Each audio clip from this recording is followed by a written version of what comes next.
Good morning. It's a new day. It's a better day.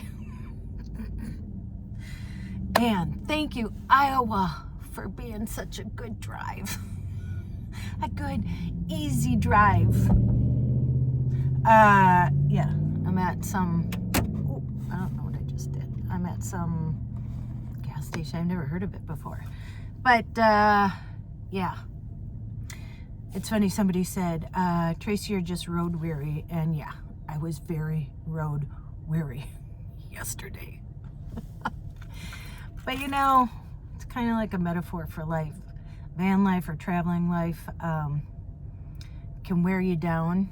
And then the next day you're like, yeah, okay, it's good. And like I said, and guess what? I wasn't in Missouri. I was in Illinois.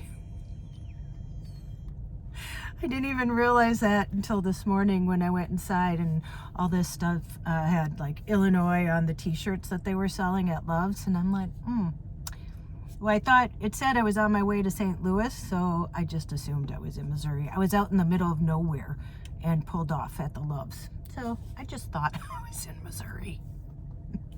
Wishful thinking that I was further along than I was. But got up this morning and I did drive through St. Louis, and yeah, during rush hour traffic in the morning. Wasn't as bad as Atlanta and Chattanooga and Nashville, but got through it, and now this is a nice calm drive, not that much traffic, lots of green grass. And boy, can a shower do wonders for you. So last night I took my $18 shower at Love's. If you haven't been with me for a while, when I first started on the road, and I would take a shower at Love's, I do it few and far between.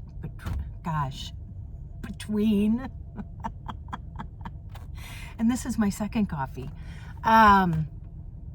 But you know, it's something that I do because I don't take a shower in Charlene. If you're new, it's just too small back there to take a shower, and I don't have a shower curtain.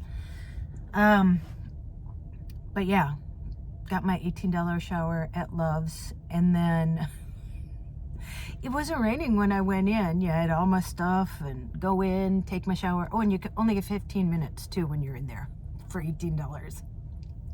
But I come out, and yeah, I could have just stood outside and taken a shower, because when I left, got out of Love's, it was pouring.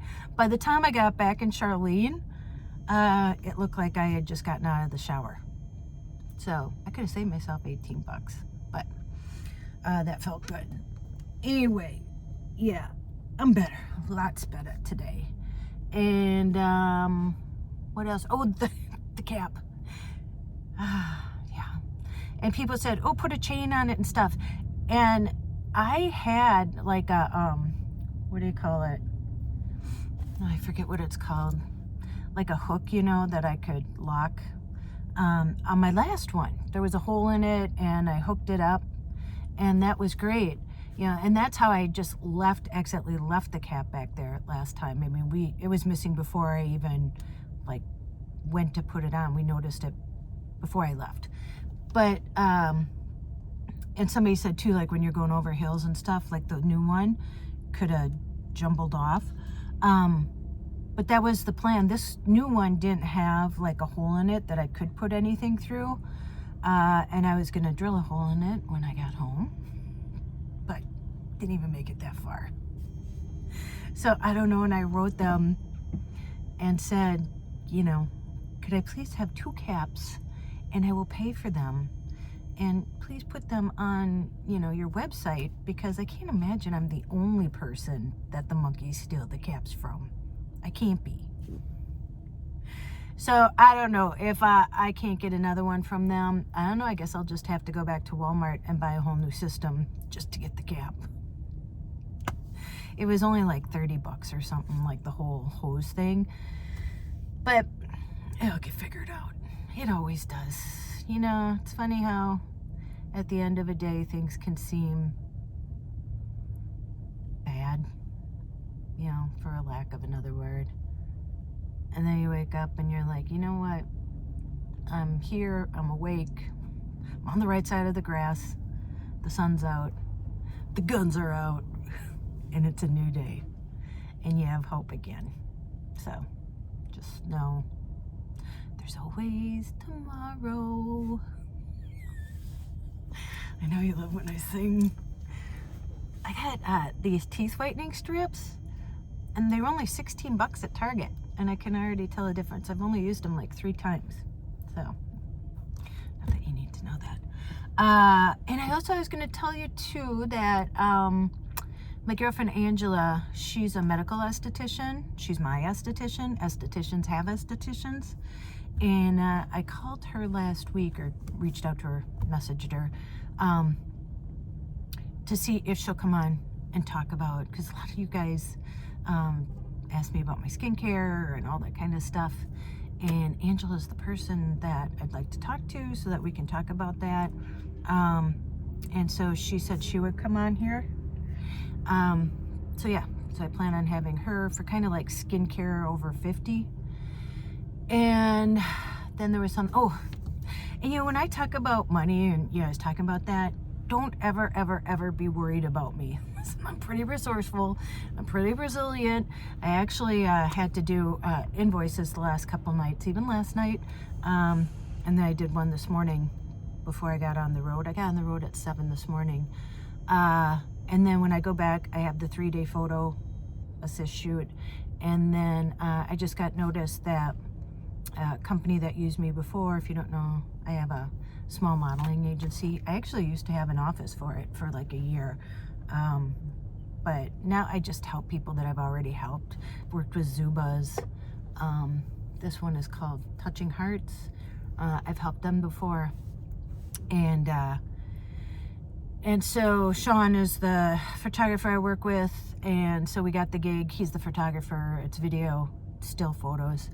And then I'll be providing them with models.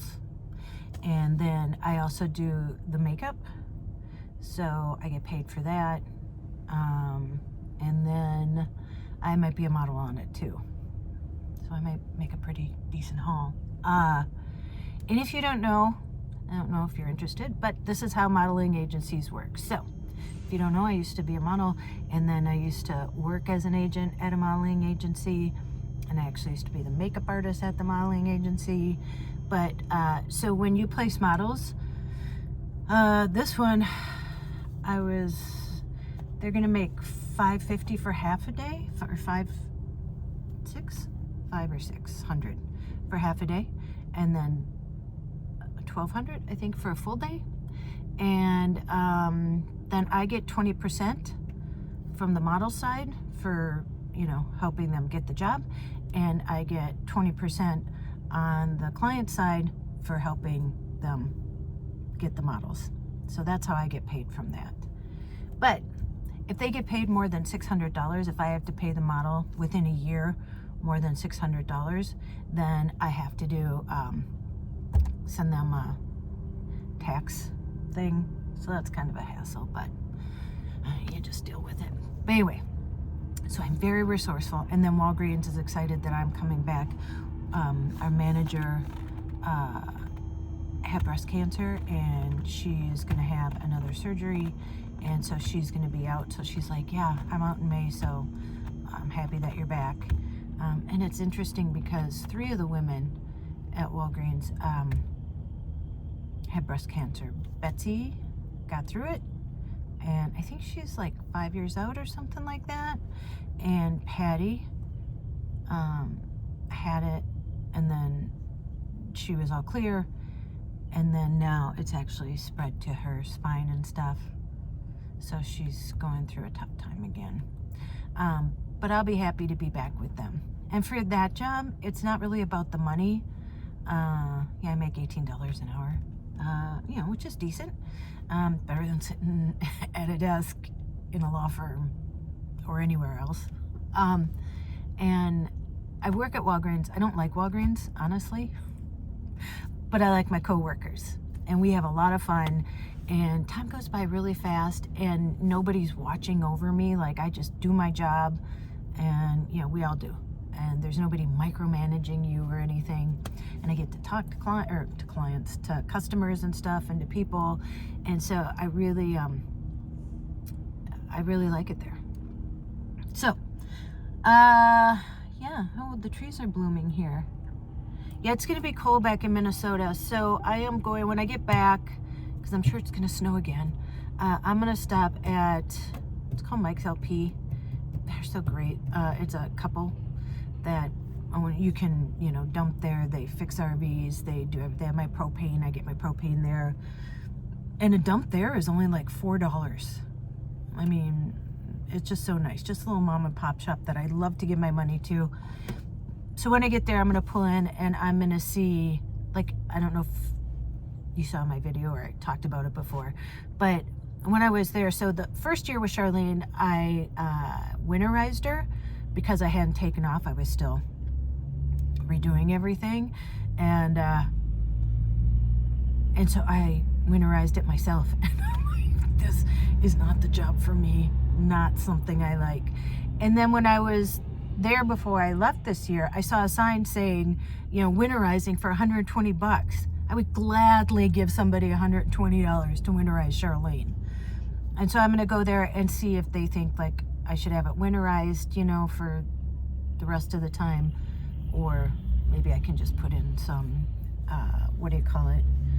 You know, the pink stuff, and see if I can get by that way. We'll just have to see what the weather's like. But, and people are right. You have bad days, and then the road calls, you know, I'll get home. And I was thinking that too when I get home. I think I have like 6 hours left, and I might break it into 2, because 6 hours to me is probably like, you know, 7.5, because, you know, figure the stops and stretching. I got to get out and stretch. And so I might just break it into 2 and then slide in tomorrow morning. But, you know, it's like re-entering something. It's kind of like, not that I don't want to see anybody at first, but like you kind of have to get reacclimated and get your bearings again. And so, yeah, I think I might slide in and go to the gym and get a workout in and get settled myself, and then go see Joy and see Jesse, and yeah, I'll see them for sure on Sunday too, and then hop right back into home life again, and just start figuring life now back in Minnesota again. But I'm excited. You know, I have a lot to take care of. I am actually going to be moving in with Joy. Well, moving in, I'll still be in the van, but I won't have to ask for permission to like stay overnight there. It's a 55 plus, and you know, I got a set of keys, but if you get keys, you have to have a background check and pay like $250. Like, you get money back if you give the keys back, but it's a 55 plus, and there's vulnerable people there. So, you know, I'm so glad they have that security part of it. But because I am going to be Joy's PCA, her personal care assistant, and so they have a not a loophole, but something that if I'm taking care of her, help taking care of her, you know, Joy, she can take care of herself, but just some things, and so then I can be on the lease, and then I don't have to worry, because, you know, I had to park Charlene there when she was in the hospital, and, you know, they're like, Tracy, after a while, they understood, but they're like, you can't park here, because they'll tow my car, they'll tow Charlene if, you know, they check at night, and if you're not authorized to be there, they'll take her, and we don't want that, because that's a lot of money to get her out. So that's that. And I'm actually excited. People are like, don't be sad. I'm not sad, really. I'm excited. Listen, hold my beer. The gloves are off. I'm ready to rumble. And that's kind of covert right now, but you'll know what I mean when I can share. So yeah, so all is good. Thanks for giving me that encouragement and stuff and talking me up to get through that. It really helps. And thank you too for sharing your stories. You know, the other day when I talked about my relationships and what I had been through and stuff. And listen, I share because, like I said in the other one, I'm tired of covering for people. And I think sometimes, like I said, when I was at the law firm, they make you feel like you did something wrong when you did nothing wrong.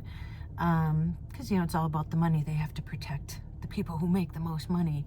And listen, if you have people like that you know do that, then I don't want to work there and I don't want to work for them. And so, like I said, if that would be something they would have held against me, I don't care. I don't want to work there if that's how you operate your business. So, yeah, so it really helps me, and I think we all should share. You didn't do anything wrong if you are in that situation or you've been in that situation, and I just want you to know, I mean, it can happen to anybody. Listen, I consider myself a pretty smart cookie. I don't know, you know, and I'm college educated. Not that that means that I'm smart, but, you know, so that none of that has anything to do with somehow ending up in a position like that, in a toxic relationship, and somebody who abuses you, in a corporation that abuses you, you know, anybody. But and I'll tell you a story. I don't know if I told this before. My girlfriend Nancy Sullivan, and I was working there. I was temping, and when I temped somewhere, like I stayed there for a year, 2 years. I think I worked there 3 years, and I ended up working for Nancy, just the nicest lady ever. She was just like me, but she had accolades for being an employment attorney, very smart, but just the most down-to-earth lady, funny. And I would sit in her office with my feet up on her desk, and we would eat green M&Ms and talk about relationships and whatever else. And she was in a relationship. I met the guy. His name is Joey. We had met one time out to dinner, and they had dated for almost 3 years maybe. And then she decided to move out. And like I said, a very smart lady, attorney, well renowned, you know, accolades, everything. And she even did things right. She was moving out. She broke up with them. She was moving out, and the movers were there, like the guys in the truck who were moving stuff. She had her kids there, her daughter and her daughter's boyfriend. And, you know, so she wasn't alone or anything. And he ended up pulling out you know, I don't think I can say it on YouTube, and shot and killed her, and shot her daughter and her daughter's boyfriend. They both lived. Her daughter had a daughter also, so Nancy was a grandma, and Nancy died. And so, like I said, don't feel like it's you, like you did something wrong, like you're stupid. You know, you did nothing wrong. You're the nice one. You're the sane one in the relationship. Sorry, I don't know, the light went down or something. But yeah, you know, the only way that you let other people know that it's not your fault, and there are avenues to get through it. And I would just recommend, after especially Nancy's story, it was such a shock. I didn't know all that was going on. Because the most dangerous part of being with somebody like that is when you leave. And so you really have to plan your escape, and that's what it is. It's an escape. And, you know, if you move out, you know, call the police, see if you can get a restraining order. Although I know sometimes those are just a piece of paper. But, you know, if you think you're in danger, have the police there when you're moving out. Because like I said, Nancy felt protected, I'm sure, having the movers there. Can you imagine the movers, how traumatizing that was too? So, I mean, you know, that carries on in other people's lives. So, I don't want to depress you, but I just want to tell you the facts. And I want you to know that there are ways to do it. So yeah. Anywho's, I am going to get back on the road. All is well. I'm a lot better. And yeah, I'll check in. That video last night, it took until this morning, like at 10 o'clock, to upload. Sometimes that's how it goes when you're uploading stuff. And I plan on doing, you know how I did about the plasma? I'm going to do a lot more deep dives, kind of documentary style videos coming up. And I'm excited about that. So yeah, so things I have planned. I'm actually excited to get home. And I'm not sad. I'm not sad. Like I said, I'm ready. I'm ready. I'm ready for you. I'm ready for you, Minnesota. Bring it.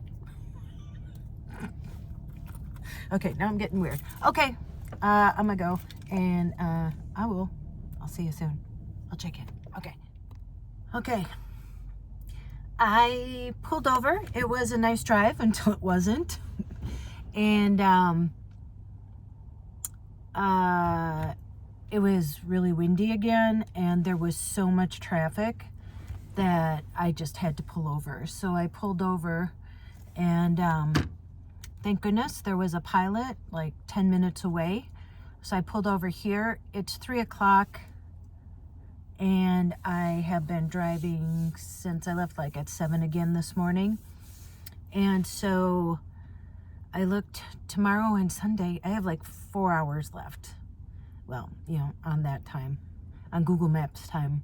And I looked at an option to go like not on the highway, and but that would have been like 5.5 hours.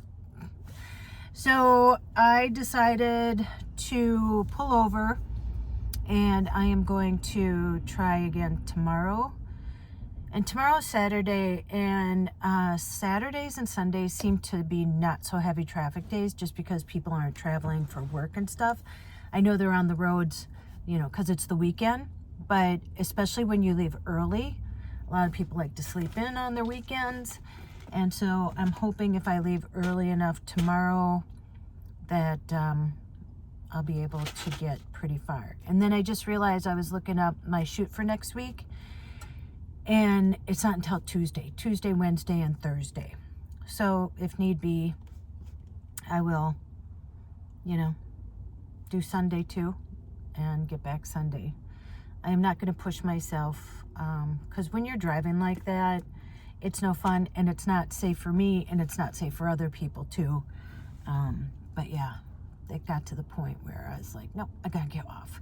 And there's actually, so when I stop, I read, you know, my comments and stuff, and look at my emails and everything. And there was someone who wrote that they're in a road trek also, and that they're in Amarillo, and that they only went 11 miles, and it's so windy that they got off to stay at a travel center, and said that they were selling their road trek, that they didn't want to do it. And here's the thing, a Class C guy wrote me and said that, you know, give me 10 years and, you know, I'll be a professional. Well, this is the 3rd year, and I drive my road trek like every day. And so, yeah, I don't, you know, like I said, I haven't driven a Class C, and I definitely haven't driven a Class A. I don't know how Class A's do it, especially when they're trailing something. I mean, that's beyond my imagination to drive. But, you know, I don't think for me, especially with the wind, unless I'm going the back roads, that the road trek is something that I would buy again. I think if I would do it, I would do like a SUV and do car camping. Like I said, unless you're going to live somewhere, like if you're traveling cross country, and this is just my perspective from doing it 3 years now, that unless it's the leisurely thing and you don't have like a time limit to get somewhere and you can just pull off, that, I don't know, the wind and the semis and just the way people drive nowadays. And then there were some like motorcycles by me, and listen, I had a motorcycle. I had a Honda 650. It looked like a little Harley. And actually I have two, you know, the little Harley bikes that I did, the videos for them. I have 2 of them that are coming when I get back that I'll be working on. Those are fun. They're for the little kids and they're so cute. But yeah, driving around motorcycles, especially windy, especially when there's semis and a lot going on, not my jam. Not my jam. But you know, it's like people asked me, somebody asked if I was going to quit traveling. Well, here's the thing, I think I'm just going to do it another way. 3 years have been enough. If you follow other van lifers, like Max and Aki and Eamon and Beck, and I hope they're okay. If you watch them, they haven't been on in a while, and I couldn't imagine, because they had their daughter Frankie, and Frankie is healthy and everything because they show pictures of her. I have a feeling Beck's health is not good again, and I hope that's not the case, but they've been gone for quite a while now. Anyway, and who else, like the van wives and everybody, that once you do van life, that there's a point where you kind of crave like a spot, and then you can travel, and a lot of times you travel different ways. It's not like you live in your van anymore. And I really, and I've said this before, I want to find just a little piece of land and do like a tiny house.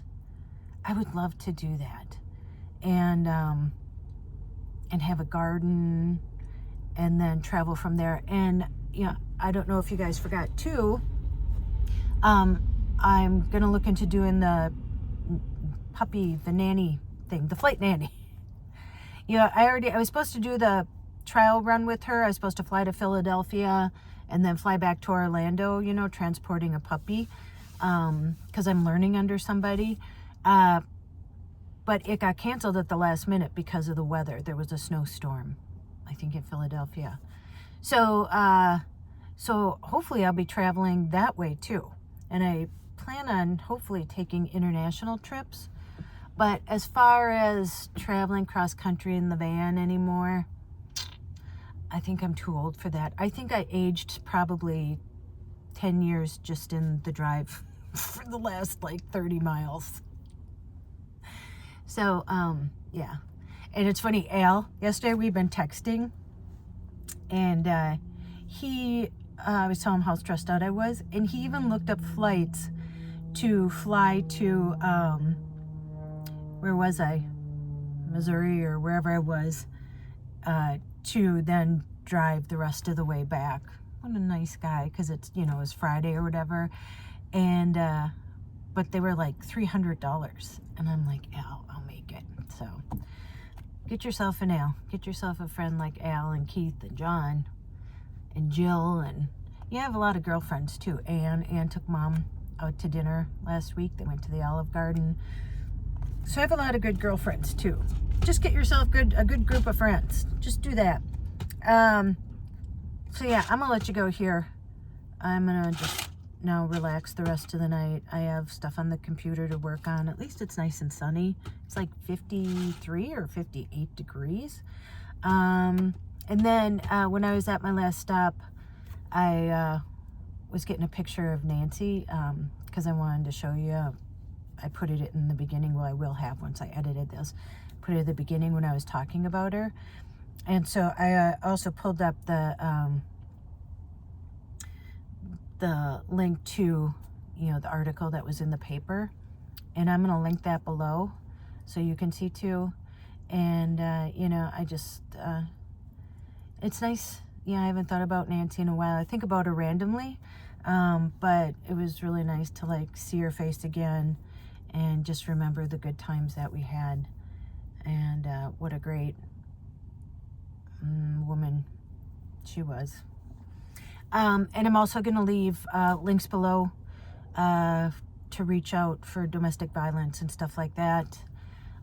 Again, if you're in something like that situation, you know, I know they always come back and say that they aren't going to do it again or it's going to get better, and they don't change, and it's not going to get better. And so, you know, but just know that you're not alone. There's so many people, us, my friend, you know, like my friend Nancy, who have been through it, and you can get out. You just have to be very careful, take a lot of precautions. And I'm not the expert in that, but that's why I'm going to leave links below that you can reach out to people to help get yourself and maybe your kids out of that situation. And just know there is a better life on the other side. And you can't love someone who doesn't love themselves and who can't truly love other people, because that's not love when you treat people like that. And, you know, and it's threatening and you're fearful of them. That's not love. So, anyway, I'm going to let you go here. Whoo, I made it this far. I can make it the rest of the way. Okay, thanks for coming along this journey with me. It helps to have you guys that, well, I'm not conversing with you, I'm talking to myself. You know what I mean. Okay, go out, make an adventure. Maybe not this big of an adventure, but go out, make an adventure. No matter how big or how small. You don't have to sell everything and move into a van. Well, I did that. You know, it can be really nice, and it can be, you know, a little hair-raising. Okay, go call someone you love. And as Joy says, tell them that you love them, and I'll be back with Joy very, very soon. So you'll be seeing Joy really soon. And don't you dare forget your magic, and always look for the good. Okay, I will see you in the next one. Bye.